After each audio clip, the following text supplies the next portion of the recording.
Hello दोस्तों, आप कैसे हैं। और मैं विजय कुशवाहा और आप देख रहे हैं बजरंग बीज भंडार यूट्यूब चैनल। किसान भाइयों, अभी सितंबर का महीना चल रहा है और आज से लगभग 5 से 6 दिन पहले हमारे पूरे भारत देश में इतनी तेज बारिश हुई है कि सभी फसलें उसने नष्ट कर दी हैं।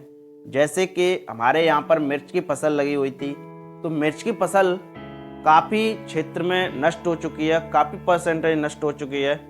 कहीं पर आलू की बुवाई हो चुकी थी, जो कि कच्ची खोद के लिए आलू की बुवाई हो चुकी थी, वहाँ पर आलू की फसल नष्ट हो चुकी है। कहीं पर प्याज की खेती काफ़ी बड़े पैमाने पर की जाती है, तो प्याज की खेती भी लगभग नष्ट हो चुकी है। तो अलग अलग स्थानों पर अलग अलग फसलें की जाती हैं और हमारे भारत देश में अलग अलग स्थानों पर अलग अलग फसलें होने के कारण पूरे भारत देश की अलग अलग फसलें पूरी तरीके से नष्ट हो चुकी हैं और किसान भाइयों को काफ़ी नुकसान हुआ है। तो लगभग सितंबर का महीना खत्म होने को है और लगभग जो बरसात का सीजन है, जो बरसात है वो भी खत्म होने वाली है, जो मानसून है वो भी खत्म हो चुके हैं। अब मानसून नहीं आने, ये मानसूनी बरसात हुई थी और काफ़ी तेज हमारे पूरे भारत देश में बरसात हुई थी और सभी राज्यों में बरसात हुई थी और सभी स्थानों पर बरसात हुई थी। तो इस बरसात ने जो किसान की जो रीढ़ को तोड़ा है, उससे काफ़ी किसानों को नुकसान हुआ है। तो आज हम किसान भाइयों आपसे कुछ बात करना चाहते हैं। आज हम आपको कुछ फसलें ऐसी बताएंगे कि आप उन फसलों को अब लगा सकते हैं। कुछ किसान भाइयों ने फसलें लगाई थी, तो वो फसलें पूरी तरीके से नष्ट हो चुकी हैं और किसान भाई काफ़ी परेशान है कि अब हमको कौन सी फसल लगानी चाहिए, क्या करना चाहिए, जिससे कि हमारी आमदनी जल्दी स्टार्ट हो जाए और हमको मुनाफा सही मिले, कम लागत में हमको अधिक से अधिक मुनाफा मिले और कम समय में भी फसल हमारी तैयार हो जाए। तो उसके लिए हमको क्या करना चाहिए। जहाँ तक हमारा अनुमान ये है कि पूरे भारत देश में ये बरसात हुई थी और इस बरसात ने लगभग सभी फसलों को नुकसान पहुँचाया, सभी किसानों को नुकसान पहुँचाया है। और अब जो सब्जियां हैं, तो जो भी सब्जियां हैं, सभी सब्जियों पर इस साल काफ़ी महंगाई रहने वाली है, ये अनुमान लगाया जा रहा है। तो जब सब्जियां महंगी रह सकती हैं, तो आप कुछ सब्जियों को उगाकर आप उन जो आपकी फसलें बर्बाद हुई हैं उनकी आप भरपाई कर सकते हैं।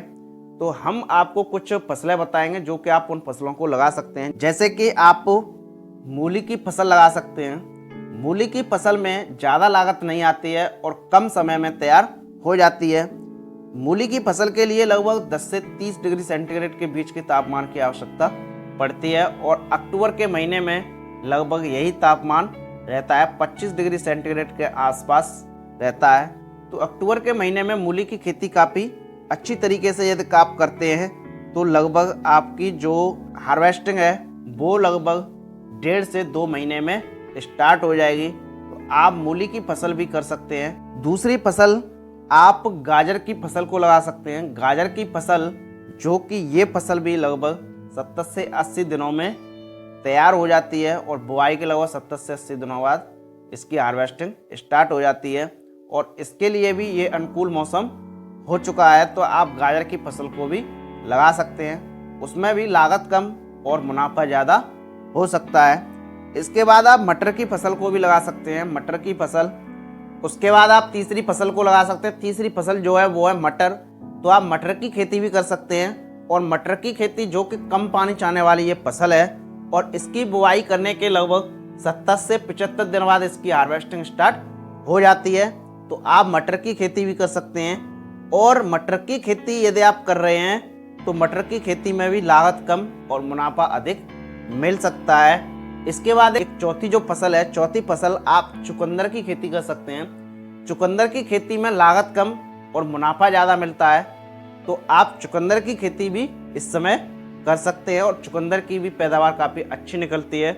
और इस समय किसान भाई जो हैं, जो कि पिछड़ गए हैं, जो कि बरसात की वजह से काफ़ी पिछड़ गए हैं, उन्होंने फसलें तैयार की थी और उनकी फसलें पूरी तरीके से नष्ट हो चुकी हैं, उनमें लागत भी लग चुकी है, तो काफ़ी नुकसान हुआ है।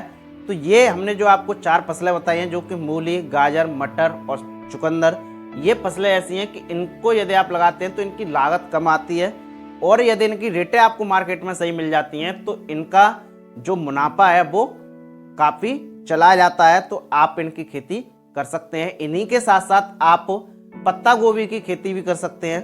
पत्ता गोभी की आप खेती कर रहे हैं तो उसकी पहले हम नर्सरी तैयार करते हैं और नर्सरी तैयार करने के बाद इसको हम ट्रांसप्लांट करते हैं। तो यदि आप इस समय नर्सरी तैयारी कर रहे हैं तो आप नर्सरी उसकी डाल सकते हैं और नर्सरी तैयार करने के बाद लगभग 20 से 25 दिन बाद इसकी पौध तैयार हो जाती है।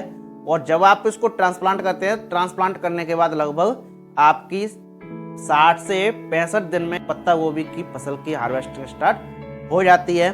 तो आप पत्ता गोभी की खेती भी कर सकते हैं और पत्ता गोभी की खेती काफ़ी अच्छी खेती मानी जाती है। और पिछली साल जो पत्ता गोभी की जो रेटें रही थी वो काफ़ी ज़्यादा रही थी और उसमें काफ़ी मुनाफा हुआ था और पत्ता गोभी की जो लागत है वो भी काफ़ी कम होती है।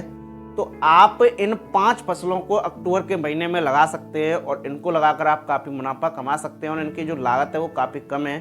और हमने आपको ये फसलें इसलिए बताई हैं क्योंकि किसान भाइयों की जो फसलें हैं वो खरीफ सीजन की फसलें पूरी तरीके से खत्म हो चुकी हैं और किसान भाई काफ़ी पिछड़ चुके हैं। तो इसलिए आप इन फसलों को लगा सकते हैं। और जब ये फसलें आपकी चलना स्टार्ट होंगी तो उस समय सालक भी स्टार्ट हो जाते हैं और जब सालक स्टार्ट हो जाते हैं तो इसकी काफ़ी तेज़ी बन जाती है। गाजर की भी तेज़ी बन जाती है, मूली की भी तेज़ी बन जाती है, पत्ता गोभी की तेज़ी बन जाती है, मटर की भी तेज़ी बन जाती है, चुकंदर की भी तेज़ी बन जाती है। तो आप इस समय यदि फसल को लगाते हैं इन फसलों को तो जब इनकी हार्वेस्टिंग जो स्टार्ट होगी वो लगभग सालक स्टार्ट हो जाएंगे और सालक के समय ही इनकी हार्वेस्टिंग स्टार्ट होगी। तो आपको काफ़ी अच्छे दाम मिलने की उम्मीद है।